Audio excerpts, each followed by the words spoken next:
the potato, the egg, and the coffee bean. A lesson in resilience.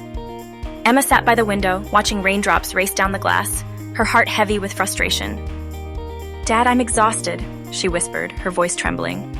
"Life feels like an endless fight. Every time I solve one problem, another one hits me harder. I don't know how much more I can take." Her father, a seasoned chef with calloused hands and gentle eyes, listened silently. He didn't offer words of comfort. Instead, he stood, motioned for her to follow, and led her into the kitchen.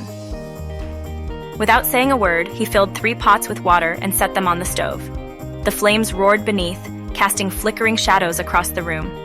Into the first pot, he dropped firm, unyielding potatoes. Into the second, fragile eggs. And into the third, he poured fragrant ground coffee. Emma stood there, arms crossed, her frustration simmering along with the pots. What is he doing? How does this help? She wondered, impatience growing. Minutes dragged on, thick with silence. After 20 long minutes, her father turned off the burners. He carefully removed the potatoes, now soft and wilted, placing them in a bowl. Then he lifted the eggs, their shells slightly cracked from the heat, and set them aside. Finally, he poured the rich, dark coffee into a cup, its warm aroma filling the kitchen. "Emma," he finally spoke, his voice gentle. "What do you see?" She sighed, potatoes, eggs, and coffee, her tone flat, still not understanding. "Look closer," he urged. She reached out, touching the potatoes. They were mushy and weak, nothing like before. She picked up an egg, cracked it, and peeled away the shell to find a hard-boiled center. Then she lifted the cup of coffee, its rich scent wrapping around her like a warm blanket. She took a sip, its bold flavor surprising her with its depth. Confused, she asked softly, "Dad, what does this mean?" He smiled, eyes filled with quiet wisdom. Each of these faced the same adversity, boiling water, but they responded differently. The potato went in strong and came out soft and weak.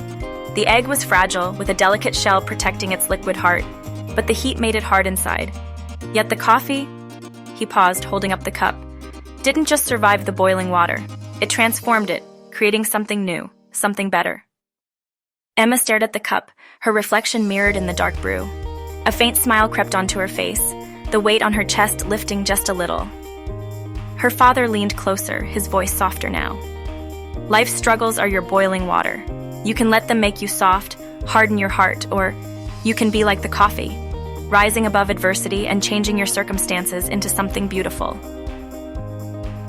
Emma nodded slowly, the lesson settling deep within her. As the room grew quiet, the warmth of the coffee lingered, not just in her hands, but in her heart. When life boils you, will you be the potato, the egg, or the coffee bean? Share your thoughts and comments, and don't forget to like and subscribe.